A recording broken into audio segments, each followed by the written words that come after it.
yeah.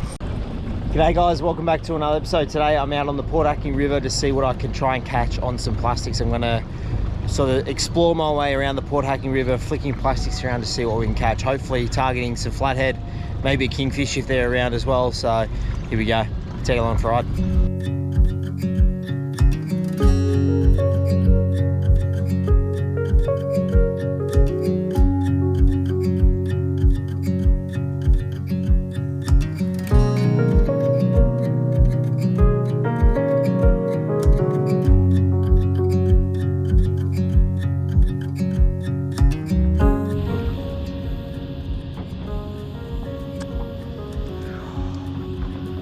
A big king right below it.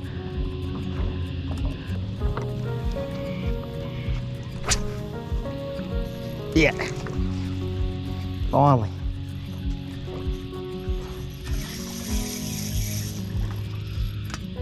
I think it's a salmon. It's good fun though. They have a go, don't they? They just have a go.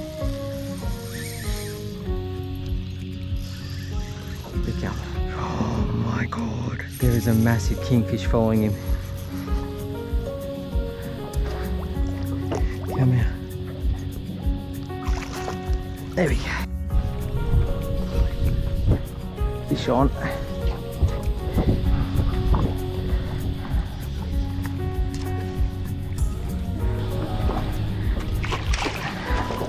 That's a good sized tailor.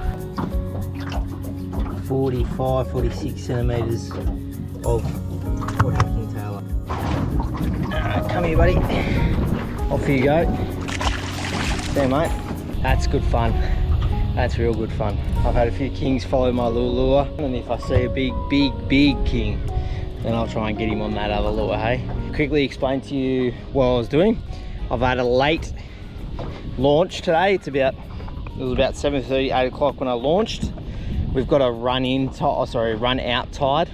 We're about halfway through the run out tide, and I thought, why not just quickly have a fish through here, see if there's any bait around. And as soon as I got here, there was bait everywhere, bust ups everywhere. So it's just basically cast the clear lure around because the water is really clear and they're honing in on eyes. So no more than 4 inches long, 3.5 inches probably the best size. And yeah, just cast around, cast at the bait balls, and see if you can't attract a few fish. So I don't know if the camera can pick that up, but if you can, that is quite a frayed loop knot there. So quickly retie and go at it again. Oh, fish.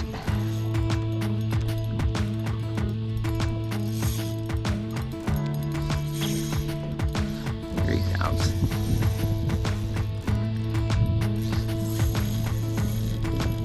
Good salmon. Good fun.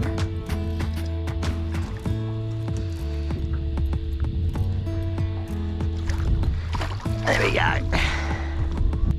Beautiful little Australian salmon. Perfect little bit of fun on that light gear. Absolutely having a ball out here catching these guys. This is so much fun, hey? There we go. See you, buddy. So I sort of tell you guys what I'm doing. In between these two channel markers, there's a lot of bait, and I know that because I drove right over it and it scared the crap out of me. I was going to scare the fish. So I snuck off with the electric away from all of that, all the bait there. What I've been doing, I've just been resetting sort of the half drift, half electric push. So I sort of come all the way out and then I drift for a little bit and cast with the lure. See if there's a bigger fish down deep and just fishing with the lure like I would for flathead or any other fish. And then as I get closer and I know where the bait is sort of stacked, I then start casting towards the surface with it. So long cast, a lot of fast winding, all that sort of stuff. And that's what I've been getting all those fish on. I'm just sort of being a bit patient and persistent here on the bottom to see if we can't get like maybe a king or something, because we've had 3 or 4 salmon get followed by kingfish lately. So they might be just down a bit deeper and they might just be a bit more finicky. I would have really loved to have a squid strip on a nice little single hook, just sitting on the side while I'm drifting around, but you can't have it all. So next time I'll bring out some squid, a couple of squid strips for exactly that reason, for that salmon.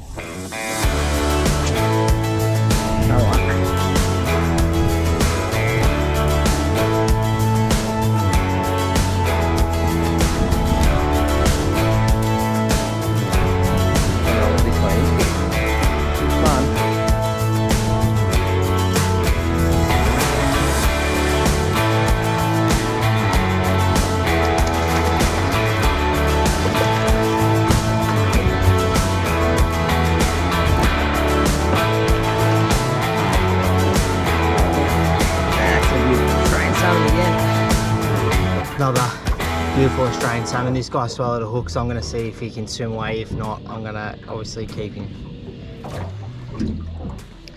Unfortunately, this one's not going to leave. He just keeps going belly up. He swallowed the hook, and yeah, so I'm going to deal with this guy and have him for the dogs for tea.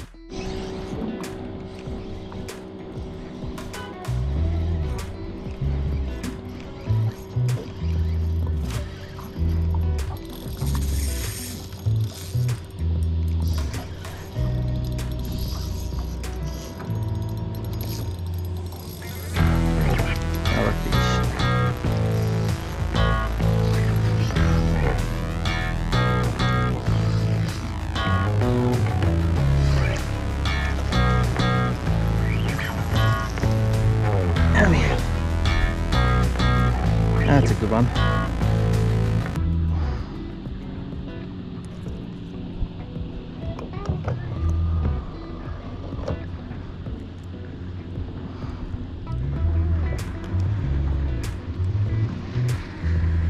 That's another beautiful Aussie salmon.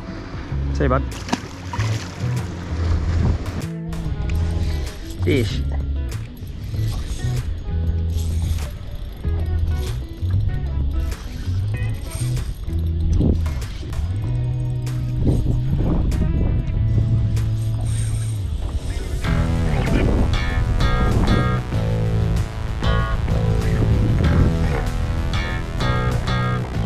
Taylor. Delta Taylor.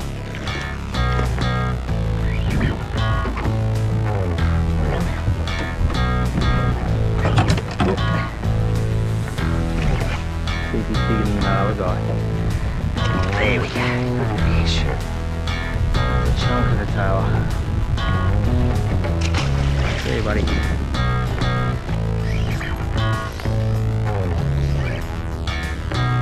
Other one.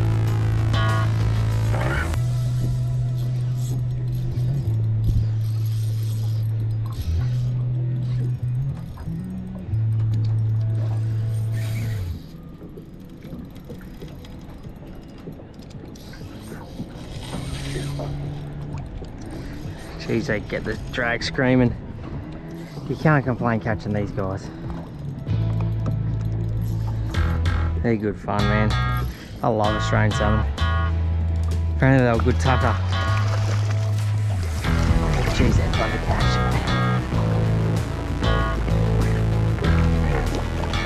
Oh, come back over here. Thank you.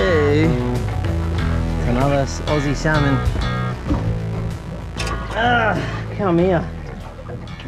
RAREST trutter, their scientific name. Their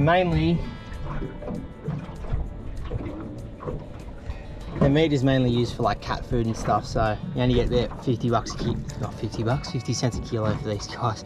But Jesus Christ, they're mad fun. 1 to 2 kilo rod, very, very light setup, and they just go so hard. You cannot beat that today. I am so happy with that.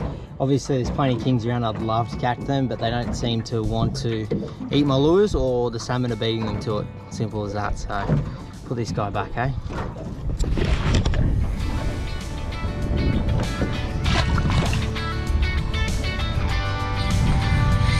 Oh yeah, I've got to take that one. Oh, it's a cobia, George. Hey buddy. That's a good cobia.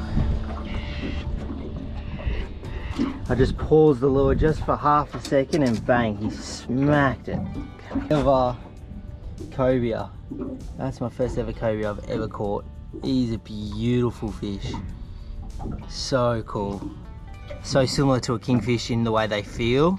They got like hardly any scales on them. They feel kind of like leathery. Got a very flat head. And just, yeah, a beautiful black and white stripes. If I was a Collingwood fan, I'd be very happy, but I'm not a Collingwood fan, so.